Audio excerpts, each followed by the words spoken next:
Hello friend, जय हिंद दोस्तों। आपका इजी लर्निंग क्लास में स्वागत है। आज हम पढ़ेंगे संख्या पद्धति, नंबर सिस्टम, प्राकृतिक संख्याएं। इसे n से प्रदर्शित करते हैं 1 2 3 4 डॉट डॉट डॉट अनंत तक। ये हमारी होगी प्राकृतिक संख्या। इसके बाद नंबर 2 पर देखेंगे पूर्ण संख्याएं, जिन्हें हम कहते हैं होल नंबर। ये कहाँ से हमारी शुरू होती हैं? 0 1 2 3 4 डॉट डॉट डॉट अनंत तक। इसके बाद हम नंबर 3 पे देखेंगे पूर्णांक संख्याएं। ये कहाँ से हमारी शुरू होती है? माइनस अनंत से प्लस अनंत तक। कैसे जाएंगे? माइनस अनंत, फिर इसके बाद डॉट डॉट -3 -2 -1 और -1 के बाद 0 1 2 3 डॉट डॉट डॉट प्लस के अनंत तक। अब इसके बाद हमारे जाएंगे परिमेय संख्याएं। क्या होंगी? परिमेय संख्याएं, इन्हें R से डिनोट करते हैं। परिमेय संख्याएं P/Q के रूप में लिखी जाती हैं और P और Q पूर्णांक हों। अब ये बताए जाएंगे आगे वीडियो में पूर्णांक क्या होते हैं। अब जहाँ Q does not equal to 0, Q हमेशा 0 नहीं होना चाहिए। Q कभी भी 0 नहीं हो सकता परिमेय संख्या। इसके परिमेय संख्याओं के बाद पढ़ेंगे आप अपरिमेय संख्या। अपरिमेय संख्या क्या होती हैं? ये हमारी होती हैं √2,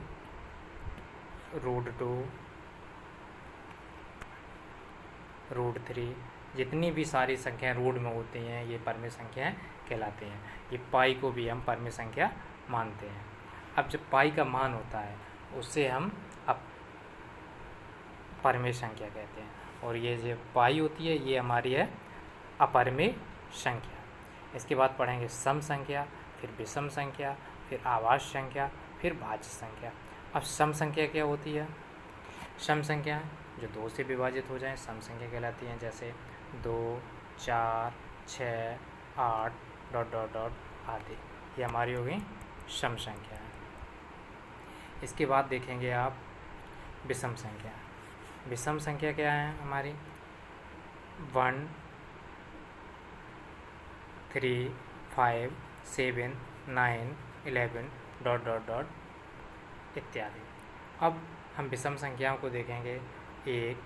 दोबारा से हिंदी में देखेंगे। 1 3 5 7 9 11। ये हमारी क्या हो गई? विषम संख्या। इसके बाद अभाज्य संख्या। कौन सी देखें? अभाज्य संख्या 2 3 5 7 11 30। कौन कौन सी? 2 3 5 7 11 13 डॉट डॉट डॉट आदि। ये हमारी अभाज्य संख्या है। अभाज्य संख्या अभी हम डेफिनेशन बताएंगे, परिभाषा बताएंगे। इसके बाद भाज्य संख्या। भाज्य संख्या की भी परिभाषा बताएंगे। भाज्य संख्या क्या होती हैं? 4 6 8 9 10 12 डॉट डॉट डॉट इत्यादि। ये हमारी हो गई भाज्य संख्या। इसके बाद हम सभी को क्रम से परिभाषा बताएंगे, एग्जाम्पल बताएंगे। अब आगे बढ़ते हैं। सबसे पहले समझते हैं संख्या क्या होती है। संख्या क्या होती है? संख्या पद्धति तो पढ़ रहे हैं, अब इसमें देखेंगे संख्या क्या होती है। एक या एक से अधिक अंकों के मिश्रण से बने समूह को संख्या कहते हैं। क्या कहते हैं? संख्या कहते हैं। किसे? एक या एक से अधिक अंकों के मिश्रण से बने समूह को संख्या कहते हैं। जैसे एग्जाम्पल, इसमें एक अंक होता है और एक से अधिक। अब जैसे 1, 10 ये भी संख्या हुई। इसके बाद कोई ले लें 25 ले लें, ये भी संख्या हुई। इसके बाद कोई 432 कोई ले लें 432, ये भी हमारी संख्या हो गई। इसके बाद हम देखेंगे कोई भी अंक ले लेते हैं 500, ये हमारी क्या होगी? संख्या होगी। क्या होगी? संख्या। अब इसके आगे पढ़ेंगे।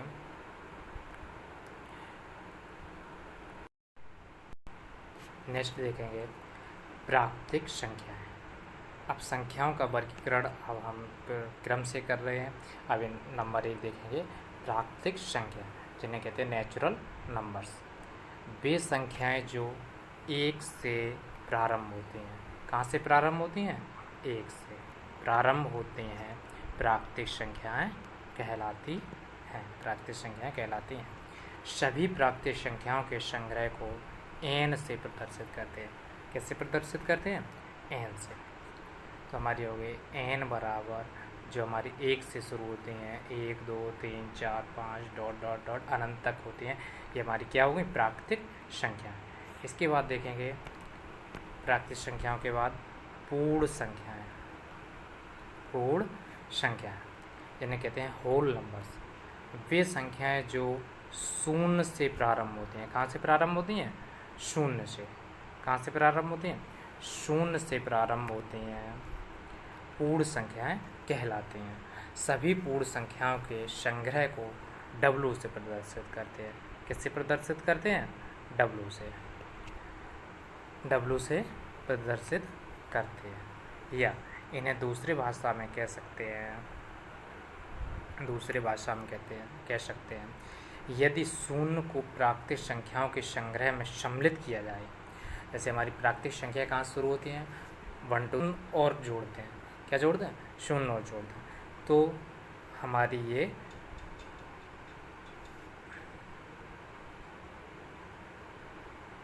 पूर्ण संख्या हो जाएंगी। क्या हो जाएंगी? पूर्ण संख्याएं।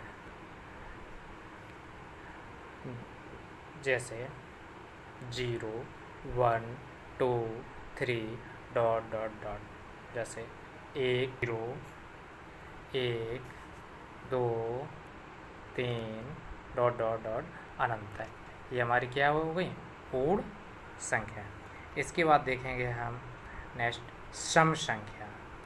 सम संख्या क्या होती हैं? फिर इसके बाद विषम संख्या देखें। सम संख्याएं वे संख्याएं होती हैं जो 2 से विभाजित हो जाएं। किससे? 2 से विभाजित होने वाली प्राकृतिक संख्याओं को सम संख्या कहते हैं। जैसे 2 4 6 8 10 12 14 20। कोई भी संख्या लेंगे जो 2 से पूरी हमारी भाग चला जाए, उन्हें हम सम संख्या कहते हैं। इसके बाद विषम संख्या, ऑड्स नंबर। ऑड्स नंबर 2 से पूर्ण रूप से विभाजित नहीं होती हैं। क्या होती हैं? 2 से पूर्ण रूप से विभाजित नहीं होने वाली प्राकृतिक संख्याओं को विषम संख्या कहते हैं। दूसरे शब्दों में कहा जा सकता है कि प्रत्येक जो प्राकृतिक संख्या सम संख्या नहीं है वह विषम संख्या है। क्या? जो सम संख्या नहीं है उसे हम क्या बोलेंगे? विषम संख्या। जैसे 1 3 5 7 9 डॉट डॉट डॉट। इसके बाद अगले कुछ महत्वपूर्ण बिंदु देखेंगे। क्या देखेंगे? महत्वपूर्ण बिंदु। महत्वपूर्ण हमारे सूत्र हैं, किसी भी सम संख्या का योग तथा गुणनफल हमेशा एक सम संख्या होती है। क्या होती है? किसी भी हम एक सम संख्या का योग या फिर गुणा करें, क्या करें?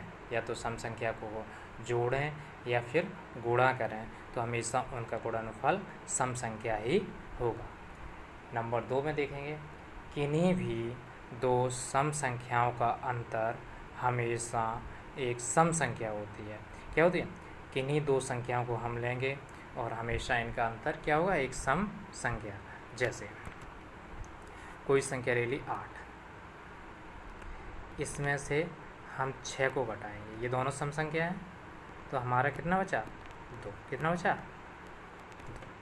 अब हमारा अंतर कितना हो गया? 2। तो किन्हीं भी 2 सम संख्याओं का अंतर हमेशा एक सम संख्या होती है। नंबर 3 में देखेंगे, किन्हीं 2 विषम संख्याओं का योग संख्याओं की संख्या पर निर्भर करता है। क्या करता है? किन्हीं 2 विषम संख्याओं का योग संख्याओं की संख्या पर निर्भर करता है कि संख्याएं सम है या विषम है। जिस प्रकार संख्या लेंगे उसी प्रकार देखेंगे। नंबर 1 तीसरा का फर्स्ट पॉइंट है, यदि संख्याओं की संख्या सम है। क्या है? संख्याओं की संख्या सम है, तब योग एक सम संख्या होगा। अब जैसे हमने 2 संख्याएं लिए हैं उसमें से एक संख्या सम है, तब योग सम संख्या होगा। क्या होगा? सम संख्या। यदि संख्याओं की संख्या विषम है, अगर हम विषम है तो तब योग क्या होगा? एक विषम संख्या होगा। क्या होगा? एक विषम संख्या होगा। नंबर 4, यदि निश्चित संख्याओं का गुणनफल सम है, तब उनमें से कम एक सम संख्या होगी। क्या होगी? एक सम संख्या होगी।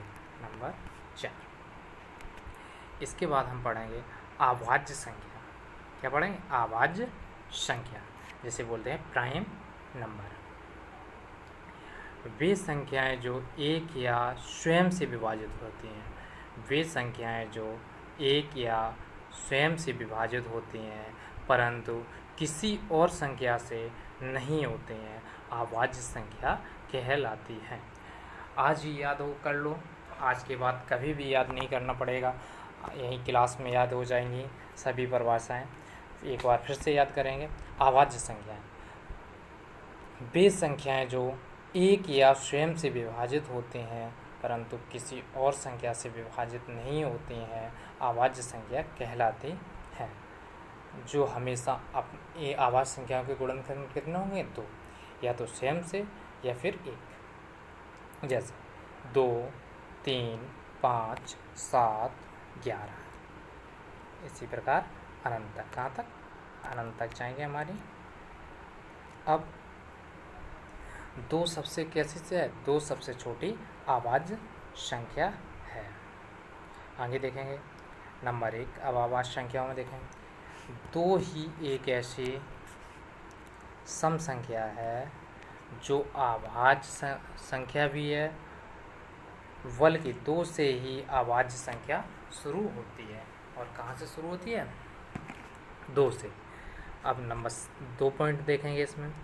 2 के अलावा और सभी अभाज्य संख्याएं विषम संख्याएं हैं, लेकिन सभी विषम संख्याएं अभाज्य संख्या नहीं होती। सभी विषम संख्याएं अभाज्य संख्या नहीं होती। जैसे कोई 9 ले लो, 9 कैसी है? विषम संख्या, लेकिन अभाज्य संख्या नहीं है। इसके बाद देखेंगे सह अभाज्य। क्या है? सह अभाज्य। सह अभाज्य कौन सी संख्या होती हैं? ऐसी संख्याएं जिनमें केवल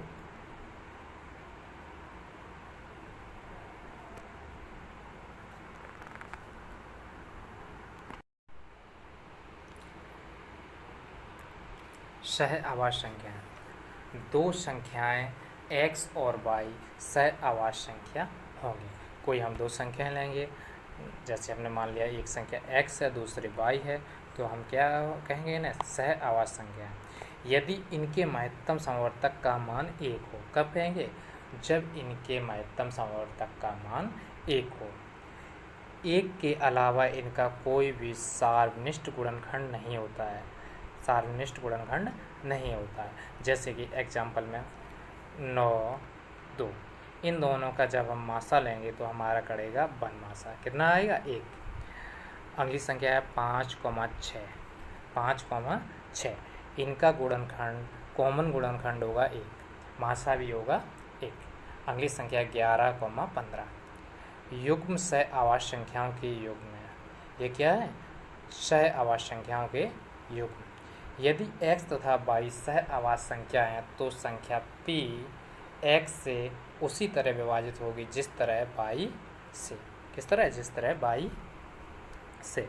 सह अभाज्य संख्याओं को सापेक्ष अभाज्य संख्या भी कहते हैं। क्या कहते हैं? सापेक्ष अभाज्य संख्या कहते हैं।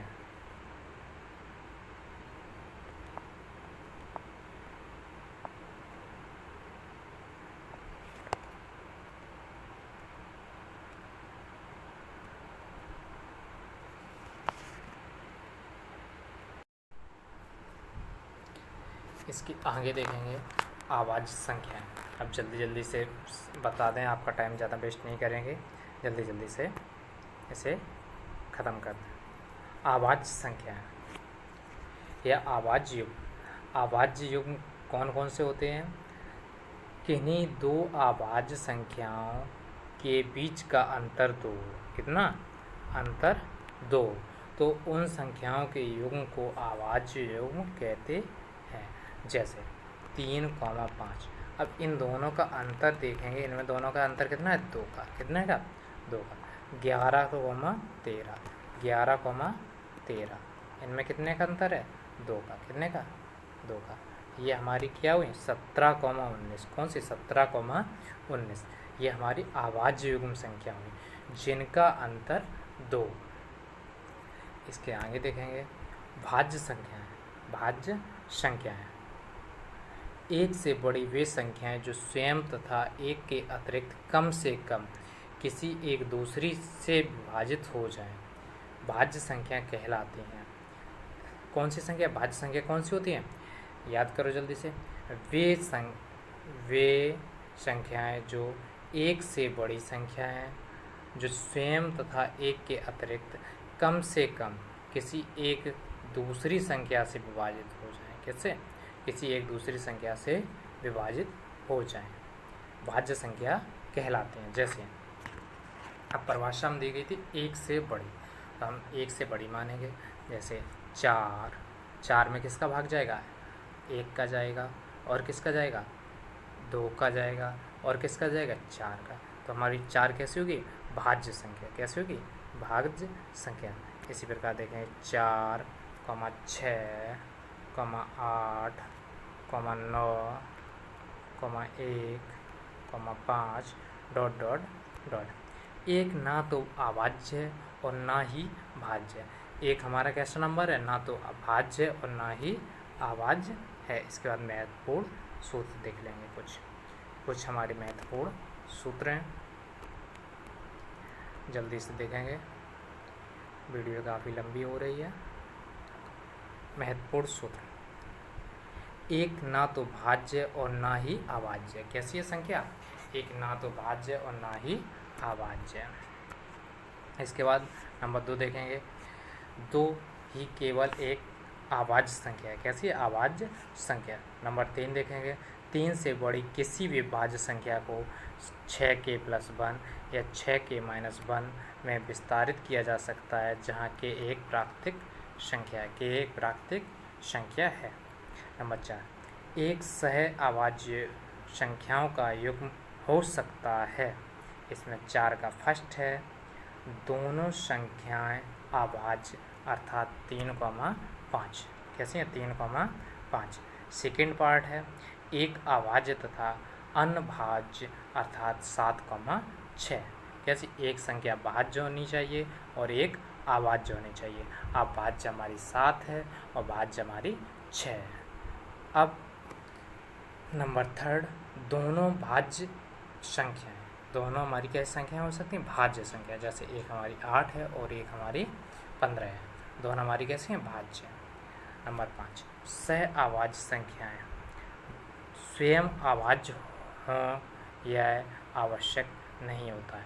जो हमारी सह अभाज्य संख्याएं हैं वो स्वयं अभाज्य हों यह आवश्यक नहीं होता है।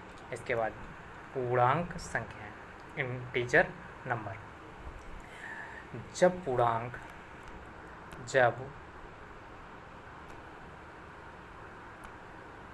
संख्या है इंटीजर नंबर, जब पूर्ण संख्याओं को धनात्मक तथा ऋणात्मक चिन्हों के साथ प्रदर्शित किया जाता है तो यह एक समूह पूर्णांक संख्याओं का समूह कहलाता है।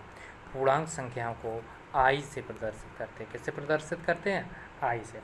इस प्रकार i बराबर -4, इसमें ऋणात्मक भी होंगे और धनात्मक होंगे, दोनों प्रकार की संख्या होंगी। जैसे एग्जाम्पल में दिया गया -4, -3, -2, -1, इसके बाद 0, इसके बाद 1, 2, 3, 4 ...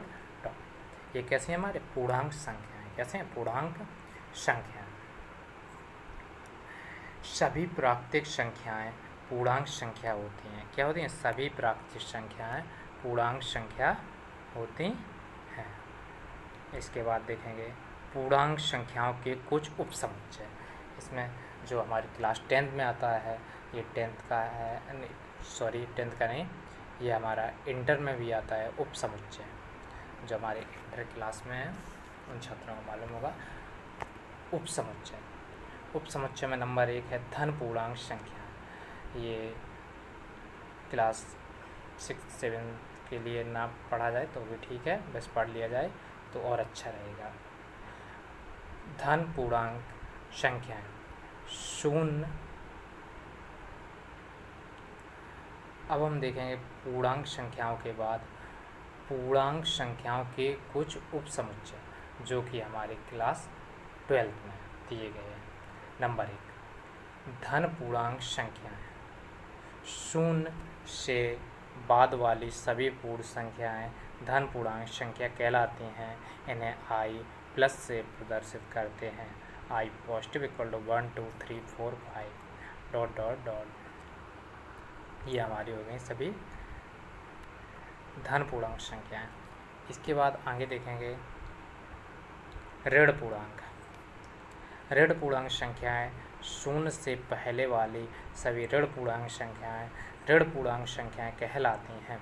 इन्हें i माइनस से प्रदर्शित करते हैं, जैसे -1 -2 -3 -4 और -5 डॉट डॉट डॉट अनंत तक। कहाँ तक? अनंत तक। 0 कैसी संख्या? ना तो धन पूर्णांक है और ना ही ऋण पूर्णांक है। 0 हमारी कैसी है? ना तो धन पूर्णांक है और ना ही ऋण पूर्णांक है। अब इसके आगे देख लेते हैं, इसके आगे अऋणात्मक पूर्णांक। कैसे? अऋणात्मक पूर्णांक यदि धन पूर्णांकों में 0 को शामिल कर लिया जाए। किसको? 0 को शामिल कर लिया जाए तो इस प्रकार बनी संख्याओं के समुच्चय को अऋणात्मक पूर्णांक कहते हैं। जैसे एग्जाम्पल दिया गया 0 1 2 3 4 डॉट डॉट डॉट। इसके बाद आगे देखेंगे अधनात्मक पूर्णांक। कौन से? अधनात्मक पूर्णांक। अधनात्मक पूर्णांक में दिया गया है यदि ऋण पूर्णांक में 0 को शामिल कर लिया जाए। क्या कर लिया जाए? 0 को शामिल कर लिया जाए तो इस प्रकार बनी संख्याओं के समुच्चय को अधनात्मक पूर्णांक को p/q के रूप में प्रदर्शित किया जा सकता है। p/q के रूप में प्रदर्शित किया जा सकता है। वे संख्याएं परिमेय संख्या कहलाती हैं जहां p व q दोनों पूर्णांक हैं तथा q does not equal to 0 इन्हें q से प्रदर्शित करते हैं। अर्थात q बराबर p/q जहां q does not equal to 0। अर्थात उदाहरण देखेंगे हम 2/3। कौन सा? 2/3। आप लोग सभी परिमेय संख्या बताएंगे 2/3। इसके बाद क्या हो सकता है? -2/3, क्योंकि हम इसमें परिमेय संख्या में प्लस की भी लेंगे और माइनस की। इसके बाद 1/10 -1/10। इसके बाद 2/1 3/1 4/17 1 सही 1/2 1 सही 2/3 डॉट डॉट डॉट। ये हमारी क्या है? परिमेय संख्या। अब आई अपरिमेय संख्याओं की बात। किसकी बात? अपरिमेय संख्याएं। इरेशनल नंबर जिन संख्याओं को p/q के रूप में नहीं लिखा जाता उन्हें क्या करते थे? p/q के रूप में प्रदर्शित करते हैं और इन अपरिमेय संख्याओं को प्रदर्शित नहीं किया जा सकता, उन्हें अपरिमेय संख्या कहते हैं। जहां p व q दोनों पूर्णांक हैं। क्या है? p व q दोनों पूर्णांक हैं तथा q does not equal to 0। q does not equal to 0। अब हम देखेंगे उदाहरण। उदाहरण हो गए -2 नहीं √2। कितना हो गया? √2। ये हमारा हो गया √2 √5 √7 √11 √13 आदि। कैसे हैं? हमारी अपरिमेय संख्याएं हैं। इसके बाद देखेंगे शांत व अशांत दशांश। क्या है? ये भी पढ़ लेते हैं, थोड़ा है। इसके बाद 2 हेडिंग और हैं, बस क्लास खत्म होने जा रही है। शांत व अशांत दशांश ये क्या होते हैं? प्रत्येक परिमेय संख्या प्रायः एक विशिष्ट गुण रखती है। क्या रखती है? एक विशिष्ट गुण रखती है तथा ये विशिष्ट गुण रखती है तथा जब हम प्रत्येक किसी परिमेय संख्या को दशमलव के रूप में बदलते हैं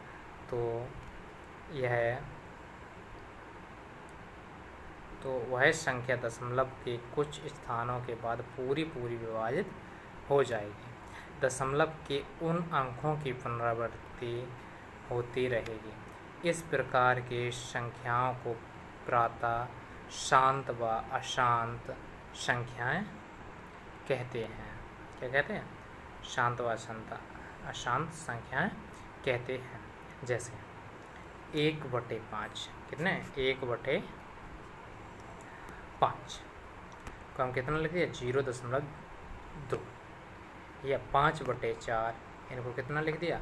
1.125। कहाँ से है? 4 का भाग करेंगे, 4 एकन 4, 1 बचा जाएगा नहीं, दशमलव लग जाएगा। यहाँ हो गए 10, 4 दूनी 8, 2 बचे, भाग तो सभी लोग करना जानते ही होंगे। ये कैसे होगी? शांत दशांश। कैसे होगी? शांत। अब 1/3 ये कितना आया?